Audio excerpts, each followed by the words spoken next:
everyone. Willkommen in Deutschland and to the Shakespearean Shrew abroad. I know it's been a while, but I am still your Shakespearean Shrew, Karen Feiner, lover of all things Bard, and this is still the decorum be damned entrance into all things theater, literature, and the weird stuff that lies between. Today, we are talking to Kestral Gaian, playwright, novelist, poet, and professional overthinker. You are in very good company, Kestral. Welcome to the podcast. Thanks very much. It's great to be here. So we are currently coming at all of you from 3 countries. We have Germany, Scotland, and the US. Sorry, Michelle. So we are coming at you from a lot of different time zones. It's nighttime for 2 of us and the afternoon for one. For me. Which actually goes really well with what we're talking about in terms of the elsewhere. We are in the function of being at different times in different places, and I can't think of a better introduction to start talking about your amazing novel, The Boy from Elsewhere. So this is your first young adult novel? It's my second young adult novel, but it's the first for a very long time. So I published a young adult fiction novel 15 years ago. It was one of the very first things I had published, and I loved that book, but it was very much a standalone story. This book started life about 5 years ago and has really grown and evolved. The world that started coming together turned into way more than one book and way more than one story. So it went from being called something called Reality Quake to that becoming the name of a whole saga of stories to tell. And The Boy from Elsewhere became the first outing into that universe. So we've got here the book, and up in the top corner there is the Reality Quake series logo, and the book says the Reality Quake Saga. And I'm really excited about the fact that this is the first book in this series. It's really my first fiction book in such a long time, and it just represents the start of this entire storytelling journey that I'm really, really excited about. Well, and I was very excited when I got to the end and it was to be continued. I was like, yes! Yeah, I was too. I was like, wait, what happens? Wait.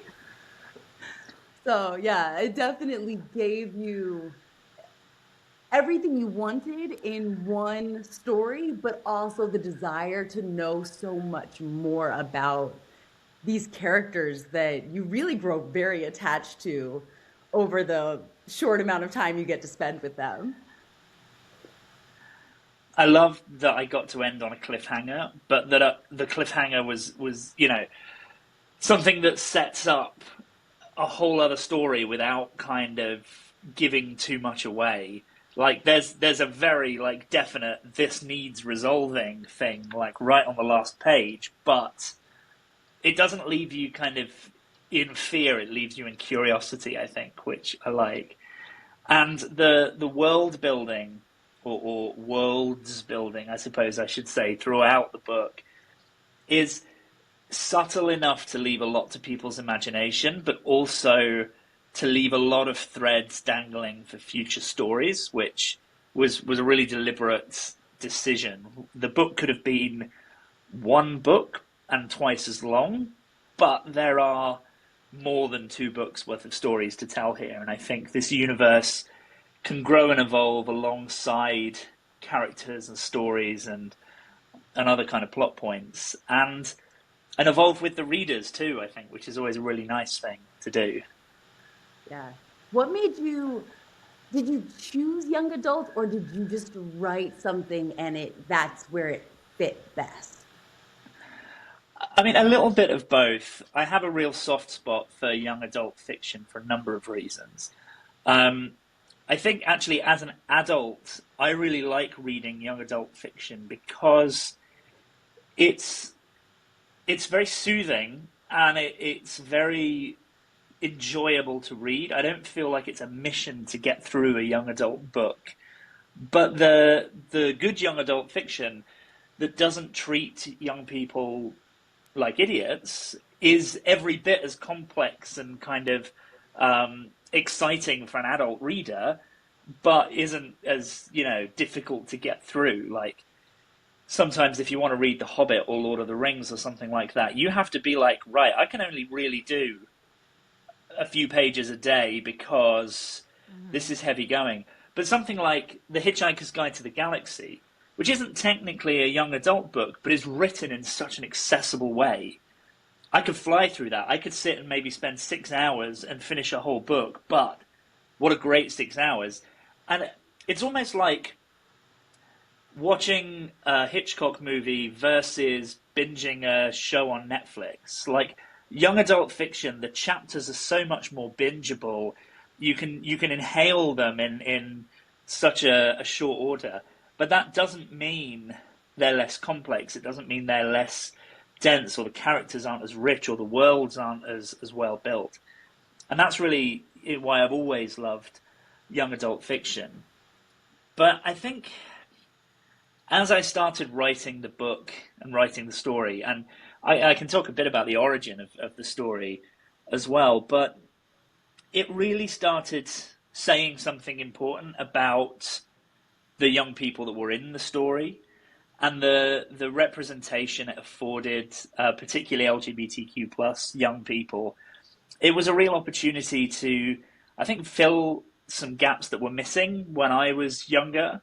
As an LGBTQ plus reader in my teens, there were no characters that were just allowed to be LGBTQ plus and not like have to have that be the crux of their story. And it felt like a great opportunity to be able to bring that authenticity to the story, and for queer people to just see themselves as the heroes. Yeah, it was really interesting because it connected. There were so many parts in your novel, but then when I read through Tubelines, your collection of poetry, so many connections came through in terms of topics, in terms of important content, where we saw how much, just kissing somebody publicly can be perceived by others as kind of an act of aggression almost. And making it something that is normalized, that is, yeah. I think that is such an important theme that goes through your book, because it's just so genuine and authentic. I think in 2026, I'd love for us to live in a world where everything was just normal and nothing was ever seen as different or weird or wrong. And it bugs me a bit that we don't live in that future right now, because we've made so many steps forward over the last 30, 40 years in terms of LGBTQ plus rights. But there are still people who struggle, people who can't, in the UK, as well as many other countries around the world, who can't just be themselves openly, who feel like they have to hide the pride flag after they've been to a pride parade, who can't hold hands with their partner on the train or in public. And that's really sad, but also it's something we can do something about. And I might not be able to, be on every train and challenge every bigot, but the more characters we have who are just themselves, unapologetically, without it being an issue, the more that becomes, as you say, a normal part of the discourse, a normal part of how we see people. And I think through literature, through writing, through representation on television, in the media, in books, in films, all of that is so important, because if we only ever see people who are different as a punchline or a problem, then that's how they become. And, life imitates art. So let's make really gay art.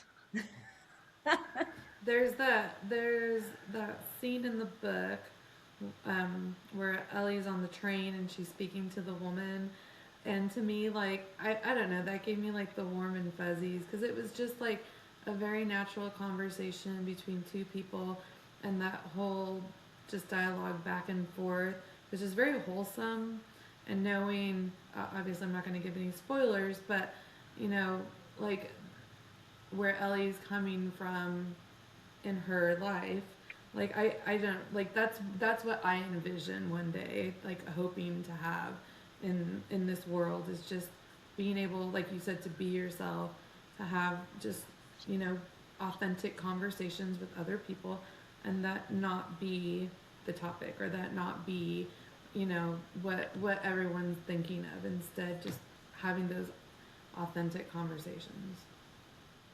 And that's what I loved about Riot. That was one of my favorite poems. There were quite a few, but that was definitely one that hit, for lack of a better pun.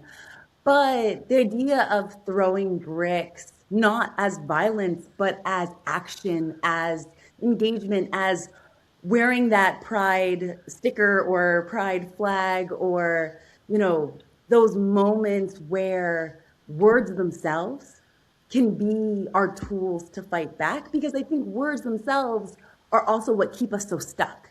You talked about the fact that a lot of countries are struggling, and I know Germany is definitely one of those countries, because the table has a gender, the chairs have a gender, everything in the language here has a gender, which is bananas. Bananas have a gender. uh, but yeah, so what does that, because Hebrew's the same way, where everything is gendered. How does language both create the boundaries and help defy the boundaries? Because it feels sometimes like it's a catch-22. I think the language is such an interesting thing to look at when it comes to its relationship with equality, and particularly gender roles. Because yes, a lot of languages. I mean, French is another example. A lot of British people learn French as a second language at school, and you very quickly learn that what's masculine, what's feminine, what's plural, and it's really interesting to see the differences in different languages, which items and which objects are what. And it doesn't always follow that the same things are masculine and feminine in other languages, and it doesn't always follow that it makes any real sense either. It's not like everything in the kitchen's feminine and everything in the hunting lodge is masculine. It's not tied to those kind of archetypal lines. I mean, if anything, the fact that we call those things masculine and feminine, the fact that we call those forms gendered, is really interesting, because we could have, using French, for example, un and une, we could have those, and la and le, and not say that one's masculine and one's feminine. We could just say that one's the la form and one's the le form, one's the a form and one's the e form. So actually, it's not really the language itself that is gendered. It's not really the language itself that is masculine and feminine. It's how we have chosen to describe that as we learn the language. And that, I think, is the more interesting part, because that's really analogous with how we see gender roles within a society, and how we assign gender to things like blue is masculine and pink is feminine, and like certain careers are masculine and certain careers are feminine. But humans have this odd propensity to want to put things in boxes and draw lines between them. And it's baffling and frustrating that we did that even in 1826, let alone 2026. And so all of this masculine and feminine, words and actions and careers and all of that is all just odd human definition. But the world kind of thrives on putting things in boxes and trying to define the ultimately undefinable. The only reason we have 12 months in a year is that somebody decided we should, and there were 10 at one point, and actually the better way to do it would be to just have a whole bunch of months that have 28 days and divide it all equally. But, we even, the way that we do time with 24 hours in a day and all of that, it's really just arbitrary. And, we could redefine that if we wanted to. And there was a push in the year 2000, actually, to redefine time and have 1,000 beats in a day. And the clock would just start at 0, go to 1,000, or go to 999 and then tick back to 0. And then that would abolish all time zones, because you'd just be somewhere on this, you'd just have a beat somewhere, and that would be that. But change is hard. Yeah, change is hard. And that's why we still have masculine and feminine words, even though really they're not masculine or feminine. They're just two different forms of words in a language, and it's just how people have chosen to define things.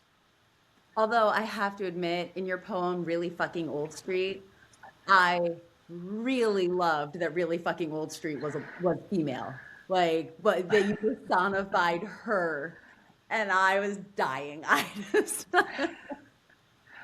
But yes, I think it's because I do the same thing. I personify everything and give it a name, give it an identity. Like it's. But speaking of names and identities, this is the Shakespearean shrew. I named myself such because, well, my name is Karen, and I just decided to embrace it. And so I have to ask, what's in a name? Because your characters have a tendency to rename themselves, re-identify themselves. And so I think that is a question worth asking. And I have to know if your name connects to the Kestral, the falcon, because I love Kestrels. No, I love kestrels as well. They're my favorite bird, and that is one of the reasons that I picked this name. I think, to the wider point, there's a lot of power in choosing your own name, whether you do that legally or you choose a nickname or a pseudonym or a name for a podcast or anything like that. And it's a shame, really, I think, that we have normalized this idea that you get given a name, you're not allowed to change it, that's just what your name is. Growing up, my dad used to play the song A Boy Named Sue, a country and western song. And I always just thought to myself, well, if he doesn't like it, why doesn't he just change his name? And I think, that kind of stuck with me. And it came to thinking about, identity and what I want to be known as. And did I want a pseudonym, or did I want to just change my name entirely? Because why not? And I wanted to choose names that were meaningful to me. I think there are so many cultures, particularly older cultures, where a name is something that you choose for yourself as an identity, almost like as a promise or an aspiration of kind of the person you want to be, or the meaning you want to have. And so that was kind of how I approached choosing my name. And so I chose Kestral Gaian for very specific reasons. The two names are separate but also related to each other. So Kestral I chose because Kestral is my favorite bird. It's the smallest and gentlest bird of prey. It spends a lot of time hovering above, watching, observing, and really kind of just seeing the world around it and seeing what's going on and what's happening where. And it kind of flies over all different types of terrains and just observes things. And to me, there was something quite poetic about picking a name of something that was so observational. But also, there's a book that I absolutely love, A Kestrel for a Knave, that I read when I was younger. And it's all about a boy who didn't fit in, a boy who was told he would never amount to anything. And he believed that about himself until he befriended a kestrel. And this bird, and it's based on a true story. This bird and he became inseparable, and it taught him empathy and kindness and emotional connection in a way that he hadn't got from anywhere else in his life. And it's a beautiful story. Ken Loach turned it into a film, Kes. It's a really fantastic story, and the book is amazing, and had such a huge impact on me that Kestral became the name I wanted to kind of choose as a first name to kind of present myself to the world. Gaian is almost the inverse of that. If a kestrel flies above the ground and looks at everything, then Gaian, or of Gaia, as Gaian means, is, of the earth, is of the ground, is very much thinking about it's okay to take a step back and to observe, but you have to remember to stay grounded, to touch grass, to live in some kind of harmony with the world around you, and remembering that you're not the only person stood on the ground that you're stood on. So it's very much that kind of observing, flying above the planet, but also remembering I have to exist on it, within its ecosystem, trying to live in a way that always remembers and honors that connection to the ground. And so that is where Kestral Gaian came from. So it's like a balance.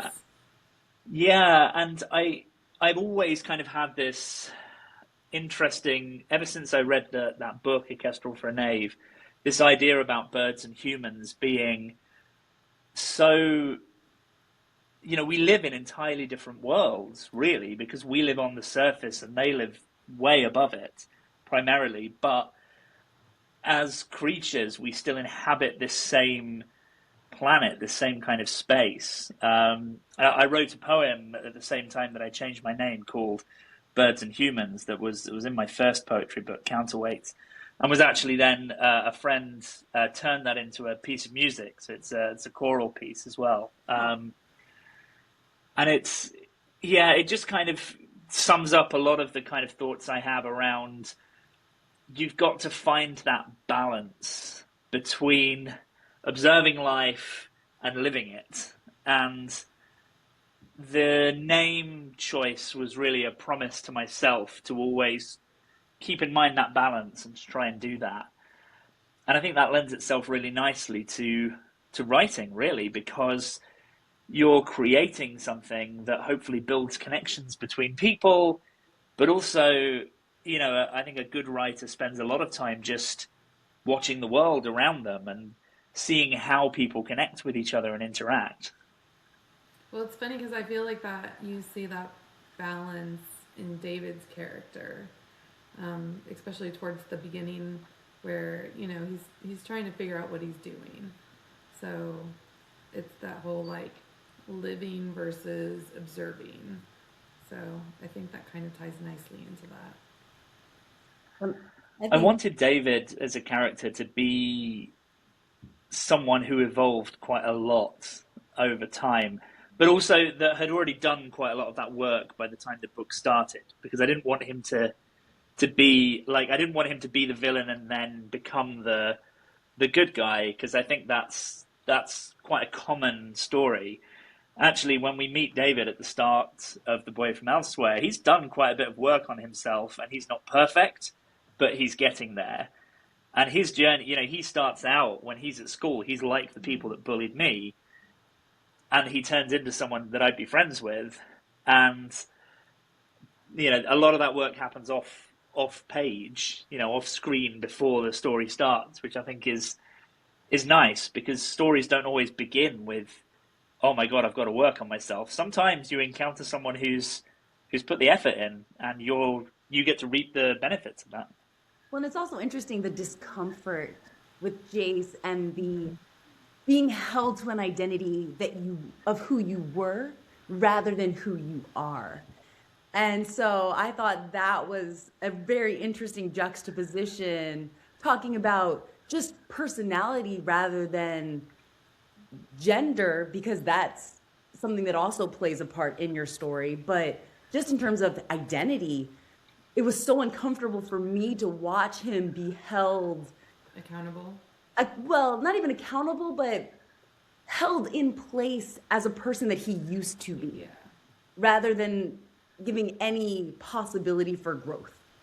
And I think we all have that. I think even in our families, we are all kind of pigeonholed into a role, and then there's an expectation of who we are supposed to be to fill that role. But also, it was nice to see her, or it was nice to see Jace kind of get to know him and figure out, like, can I trust him? Has he changed, from the person that he knew back in school, or they knew back in school? Yeah, but I love the discomfort. I don't know. For me, like there were moments of confusion, there were moments of discomfort in your book, and I thrive on those because that to me, I, it makes me want to challenge. It makes me want to push back against the text, and you know, that means I'm engaged. I'm all in. Like you talked about with reading some of these books, I devoured your book. 2 days, 2 mornings, it was gone. It was done. It was delicious. Uh, Thank you. but because it forces you to kind of push in and think about yourself, your own identity, your own propensity to pigeonhole others and not allow them to be more than you want them or need them to be. Well, and that's life as well, right? People are frustrating and messy and complicated, and we make assumptions sometimes. We don't always lead with our best foot. Sometimes we do judge a book before we've read it. And, I don't want to write perfect characters because I'm not a perfect character. Nobody is. I think the most engaging stories I've read are ones where the characters aren't perfect and aren't always, rounded out, and they have rough edges, and that's even having the heroes of a story have those rough edges just makes them so much more real, I think. Yeah, I agree. So you've written quite a few genres. You've actually won up Shakespeare, right? Because you've got novels in there as well. So novels, poetry, plays. You kind of hit the literary trifecta. Do you have a favorite? I know it's like your favorite child, but do you have a favorite genre? Why write into each of these genres? What does each genre allow? All the questions. Oh, so I mean, I describe myself as kind of multi-genre because I find it really hard to write inside the lines. In the same way that I was never very good at coloring inside the lines when I was younger. It's it's really difficult for me to think, right, this is a fantasy book, or this is a sci-fi book, or this is a play about this, or I really struggle to fit things into boxes because I think life's more interesting when it isn't. And actually, all the coolest people I've met, all of the most exciting things I've done have been just completely interdisciplinary and a mix of everything. And that's how I write. And so it's really difficult for me to pick a genre that I love writing. But anything that has interesting people in it, I think is my favorite. I'm definitely a character writer before I am a world builder, and I love world building. I genuinely do, but a world is only as interesting as the people that are going to live in it. Um, it's like, well, I had a boyfriend once, and we both loved playing The Sims. I was 16, so bear with me, but we both loved playing The Sims, and there was a huge difference between the way that he and I played it because he loved spending hours building perfect houses and then would never move anyone into them. Would just, that was it. Then he'd build another house the next time he played. Whereas I was all about the, putting people in there and engineering social situations. And I think, that speaks a lot to the kind of stories I write as well. I'm just like, yes, it's nice to have a fun world for people to exist in, and you can throw interesting things their way. But the real interest for me is people. How do people react to things? And I talk a lot about my characters having helped write this book, and my characters having helped write anything that I've written, and that's very true. I kind of create a character with a set of rules and traits and kind of ideas about how they'll be. And then I'll throw situations at them and just see how they react to them. And sometimes they don't do what I expect them to do. Sometimes I kind of start logicking it out and think, oh, actually, someone with this set of experiences in their life might react to this completely differently. And I think that's the exciting thing about any writing, really. And I love writing prose, like long form. Getting to write a novel is a real pleasure, which is great. For me, poetry is how I understand the world, and fiction is how I kind of want to exist in it. So I have always written poetry. Poetry is like a constant drumbeat in my life. Whatever else I'm doing, I've got a notebook in my bag or in my pocket, wherever I am. I'll write a poem if I don't quite understand something, because poetry for me is the processing almost. It's the way that I work out how the world is and why things happen and what they are. It was one of the things I loved about writing Tubelines, is it was basically me trying to understand people that I saw on the underground, or feelings that I had while I was riding the train, or memories I had of those experiences. And writing something like The Boy from Elsewhere is a very different experience, because I get to think, okay, well, I've understood a few things about the world through writing poems. How do I now place those kind of droplets of understanding into a wider body of water that is a character or a scene or a setting, and see then where that goes in a fictional way, which I love. And that does tend to mean that most of my poems are about things or are quite factual, whereas my stories are obviously much more based around fiction. I mean, fantasy, I think you named your genre perfectly.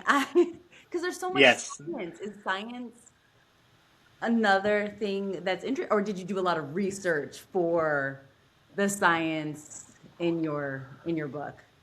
A bit of both. I'm a massive nerd. I've always been a massive nerd. Science was my favorite subject to school, but I think mostly because I had teachers that I liked and kind of respected me, which was nice.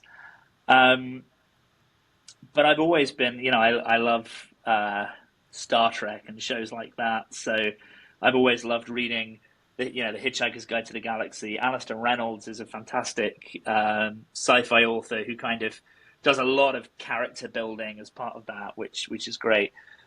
So I've always been very interested in that. But with The Boy from Elsewhere, I wanted to try and be as scientifically accurate as I can, as I could be in a fantasy setting. So there's an earthquake that happens in the book. The book is set in kind of 3 different time zones, really. And one of those time zones is 1169, or the kind of late 1100s. And the earthquake that happens in 1169 in the book, it was a real thing that actually happened in history. And all of the kind of the fallout from that and what happened from that, I did a lot of research and a lot of reading up around that, so that I could try and base the elements of the book in kind of real events, real history, real science. There's a lot then later on about wavelengths of light and things like that. That was all very heavily researched, because, I mean, I don't want to. I think there's a place for making stuff up, and there's a place for trying to ground things in some reality. But also, I know that readers are smart, and for the readers of the book who think, did that really happen? I want to look that up on the internet, or who are the kid that loves science but also loves reading fantasy who picks up this book. I want them to feel like their intelligence is being respected and they're not being asked to believe something that isn't true. At the same time, there's obviously stuff that you have to invent in a work of fiction, and I think trying to think in terms of how would this really exist in the real world has always kept me in fairly good stead. I feel like I learned so much as I was reading. I was like, oh, this is my inner nerd is just so happy right now. But yeah, I am one of those. I fact checked a couple of things because I was like, huh, is that real? But it I mean, I loved the research you did because again, especially with the characters that you created, especially with Ellie, Yeah. it can't be fake science. Ellie would never stand for it. Well, that's the thing. I had to respect the characters as well. And, if I've got this kind of 13-year-old who is obsessed with science and doing things the right way by the scientific method, then I have to respect her enough to get that right. Otherwise, I'd open the book and she would be staring up at me very disapprovingly from a page. So, kind of on that note, I took a screenshot of a couple of paragraphs that just really like spoke to me, and again, it goes back to that conversation on the train with that woman and Ellie. And one of them is that the woman says, "Curiosity is a powerful thing. It can lead to, it can. Sorry, I don't have my glasses on." It can lead to us to incredible discoveries, or it can lead us into trouble. The trick is knowing when to push forward and when to pull back. And like when I read that, I was like, man, that is great. Like, I mean, in my job, that's kind of what I do. I have to be curious all the time. But that very much just sums up Ellie, I think, is, Ellie just wanted to know more. She wanted to know more. She, wanted to solve the puzzle. She wanted to, do the whole, like, this line goes here and this line goes there. And, I wish more people were as curious as Ellie. I think also a lot of what you said played into very current politics. Um, but, well, some less current, but still relevant, like the Down with Thatcher, right? But also you referenced Donald Trump. Um, and I thought, I thought that was pretty funny because I was sitting here reading and I'm going, where are we? So I had to go look on a map and see if the place, the setting existed, because I was like, are we in England? Are we in the United States?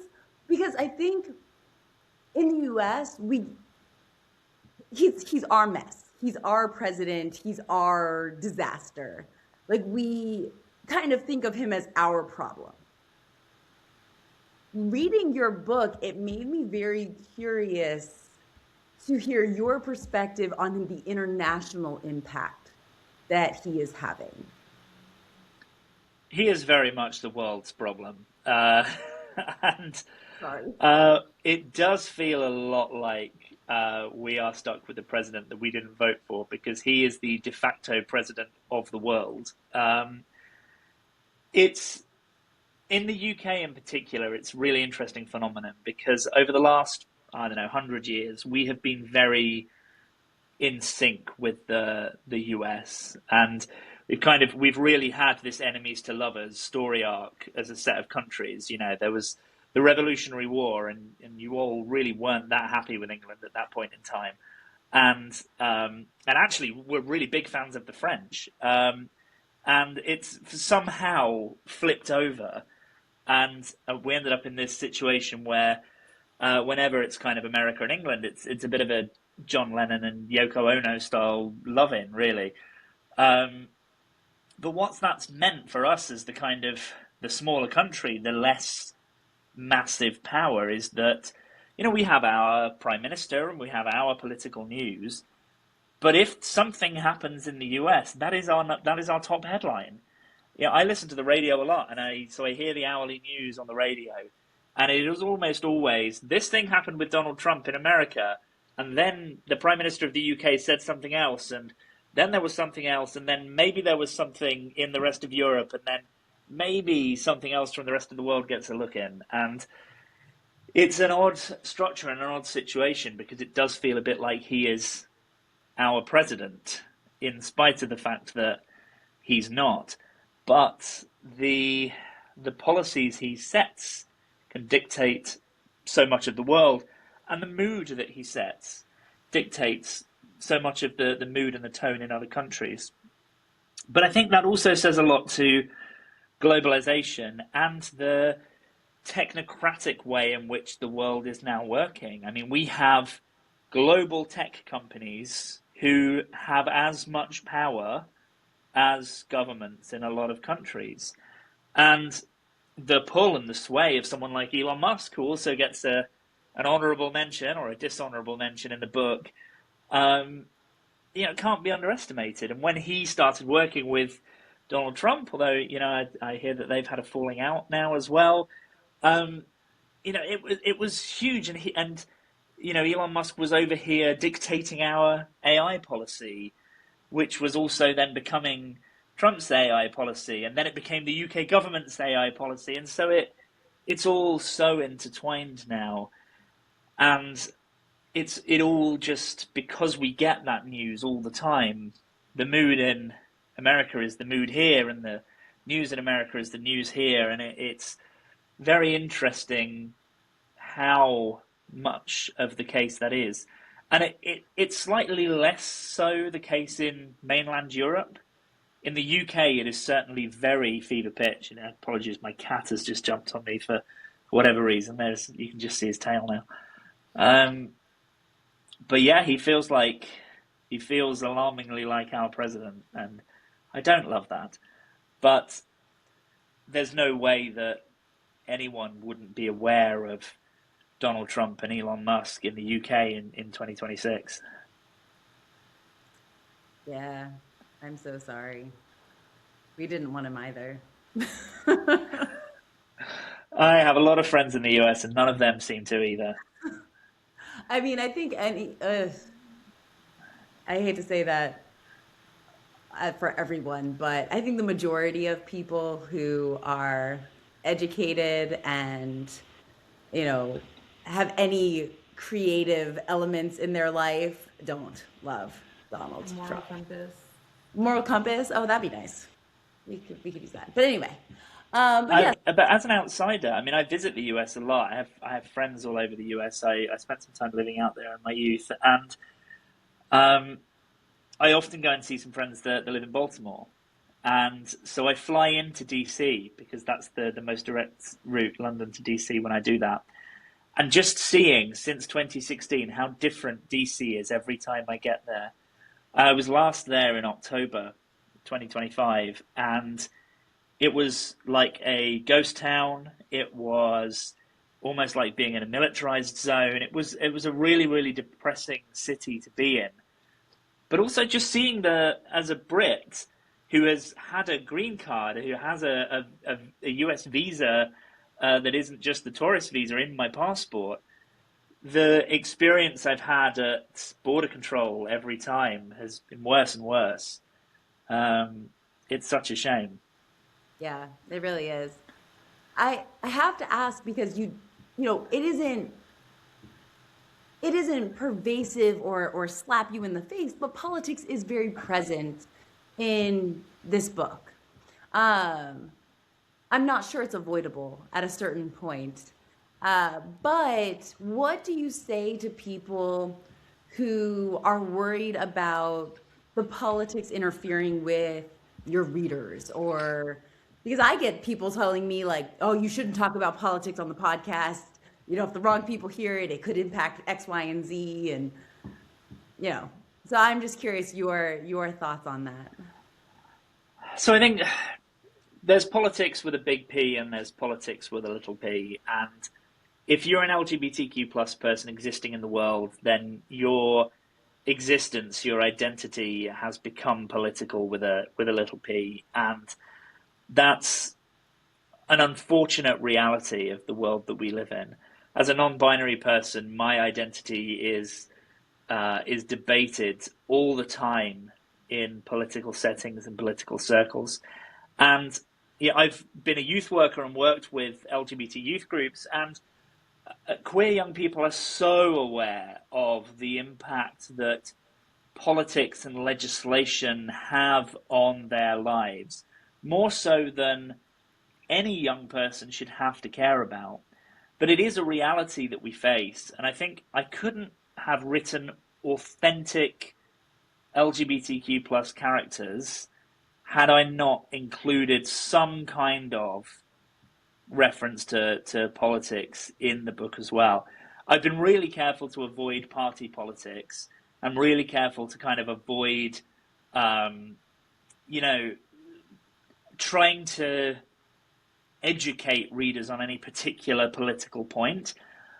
But the reality of existing as a queer person in the world is that every now and then we just have to look at each other in exasperation. Every now and then we look at each other and we go, right? And these characters do that, and they make jokey references, and they make light of political situations and memes, because that's what we do. That's how we survive in the world as queer people, and that's no exception to characters in their late teens and early 20s. I was very conscious that Ellie, as a younger person, wouldn't make as many of those jokes and references. May understand them, may have a couple of the stickers from a pride parade, but wouldn't be making as many kind of sarcastic jokes about it as someone like David or Jace would be.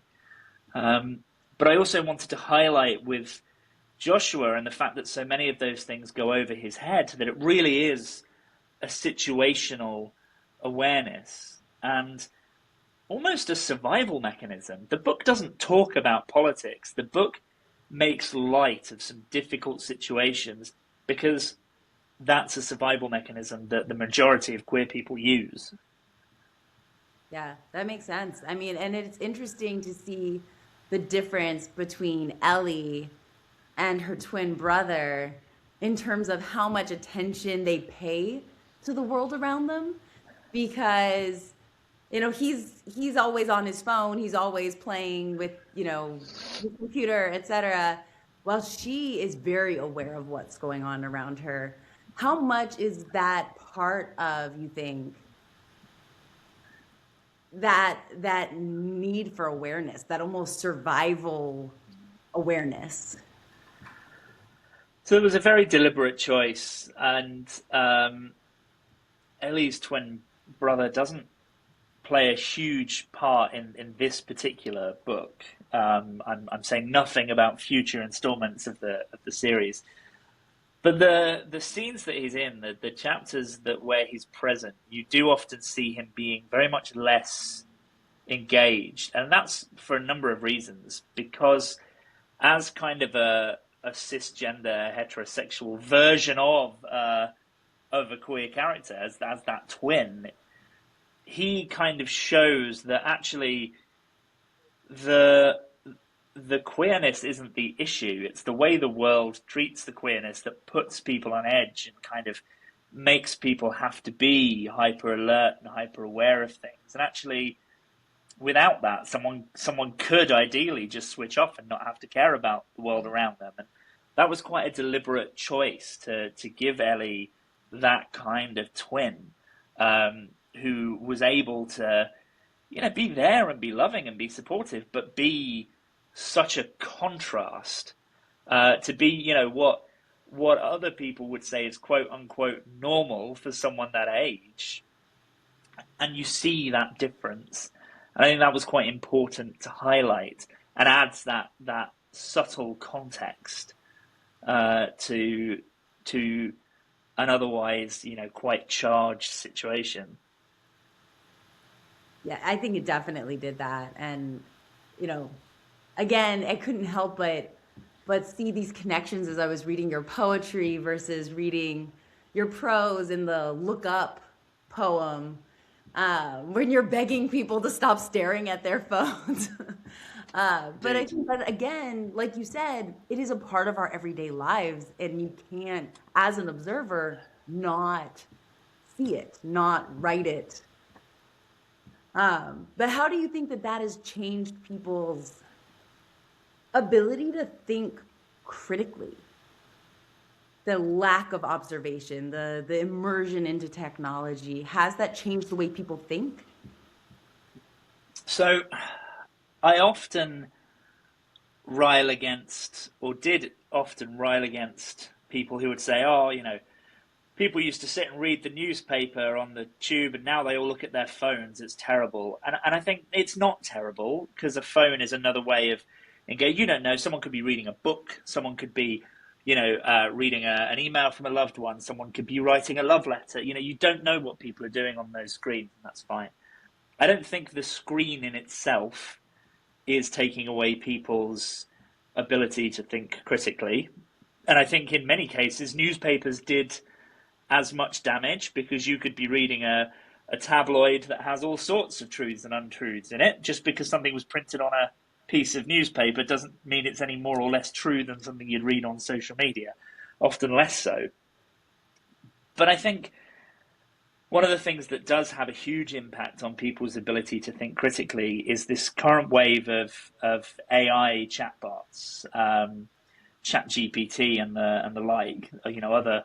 Other forms of rotting your brain are available, and I think that we tread a really dangerous path when we rely on those things to do our thinking for us. We lose the ability to critique. If we're constantly talking to something that validates everything we say uncritically, whether it's right or wrong, we end up losing our ability to even observe critical thinking. And I think that becomes quite dangerous.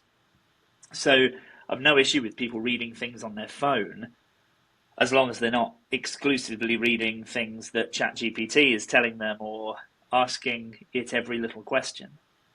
The poem Look Up, I think, was encouraging people, whatever they're looking at, to just connect with the people around them. We all need solitude, and we all need time to be able to retreat into something we want to read or look at, whether it's on a phone or in a newspaper. And there's my cat again. But being able to just look around us and observe the world, observe people in it, is such a fundamental part of how I exist in the world. And I don't know how I could be a human being without spending time just observing other human beings. Yeah. Well, and I think a lot of your, again, your book definitely shows us that, but also some of my favorite poems were, Decay, Slippers, like I said, Really Fucking Old Street, No Signal, Nose. Those were all great. Sorry, my dog is ringing her dinner bell. But those are all such strong poems. And they were all poems that kind of brought an object, a place, or a moment to life. And that brings us to the challenge portion of our podcast this evening, where Kestral and I would like to challenge you, dear listeners, to write your own object poem about any object you choose. So pick an object, any object, near and dear or totally random, and write us a poem, submit it, and then the three of us are going to take a look at whatever poems are scored to us. We'll wait until the end of the month. So you have until the end of February to get these submitted. And the poem that scores the highest will get a signed copy of Kestral's new book. So we're very excited about this opportunity. I want to see what you're going to write about. I want to see what objects you pick. I want to see. I've been looking around just to see what objects are around me right now, and there are so many things I could write about. I mean, obviously there's the cat that's just taken up camp next to me, but I've got here's a tape measure. I'm sure I could write a poem about that. I was definitely considering writing a poem about the hairball that was in my shower drain earlier. I was like, this one deserves an ode. Amazing. I have a little jar of sand here. I could write lots of poems about that. So your poetry, Headset. I mean, and you can go any style because your poetry is in so many different styles. Like you said, you don't really adhere to one box. You've got like, there's like the Seussian adult poetry. There Very is much so. like the rhyme, the rhythm, the scheme, they are all. Hold on, I have to take away her dinner bell. Told you we love animals, Woman. Okay. and hers are very special. Come here. See, Oh, that my one, goodness. that one right there. We're showing them off. Ringing her bell. We are sharing. We can write poetry about you. Mine's a geriatric dog that's downstairs, so I'm not going to bring her on. A geriatric dog is a great name for a poem. It is. Michelle, we expect this to be submitted. All right, I'll write about JC. But so, why, what dictates the rhythm, the scheme of your, of your poetry? It's that part of the evening. So I mean, a lot of it is mood. To be honest, when I'm writing a poem, the style often depends on what mood I'm in and what feels right in the moment. I tend not to actually think, oh, I'll write in this style. I just kind of start and see where it goes. A lot of poems have swapped style halfway through, and I've then kind of retroactively gone back and redrafted the first bit. I think I really struggle, just like with storytelling, I really struggle with staying in one box. And so I like writing lots of different poems. I'm never going to win an academic poetry award because of that. But, I think I'm okay with that because it's nice to just, poetry is so emotive. It's so, poetry is something that you feel in every kind of sense, in every part of your body. And so, sometimes I'm feeling, like I want to dance into the kitchen. Other times I'm like, I'm going up the stairs to bed, my back hurts. It's poetry is like that. I think when you start writing it, you're in so many different moods, and that's really the thing that impacts what style, or whether I'm, I'm sat there and I'm feeling quite fruity, so it's an iambic pentameter day, and actually, it's something, I'm quite tired, and so it doesn't rhyme at all. And it really just depends on where I'm at, and where my head is and what mood I'm in. So this goes for all of you, dear listeners. Show us what you've got. Show us your weird. Show us your mood. Let us see what you can bring to the table, and you never know what'll happen. Kestral, I just want to thank you so much for coming on tonight. It was so much fun. I've had such a great time. I can't thank you enough for talking about your book, your poetry. It's been a blast. It's been such a pleasure. I could talk to the two of you for hours. I know. I was like, I guess we should stop, but I really don't want to. We can just keep talking afterwards, the after show. But we will stop for now. I mean, hey, there's a sequel coming, so There are many sequels coming, so I will happily talk about any or all of them. all right, everybody. So, and Michelle, any last words before we call it a night? Nope. I think you've covered everything. It was very lovely to speak with you. Like I said, I'm looking forward to the next adventure. And more just, I kind of want to get to know the characters a little bit better and more of their background and what makes them tick. So I'm looking forward to it. There's lots more of that coming in the second installment. So excited. All right. Well, everybody else, have a wonderful day. Just remember, all the world's a stage, and you too can be a shrew. Bye. Bye, everyone.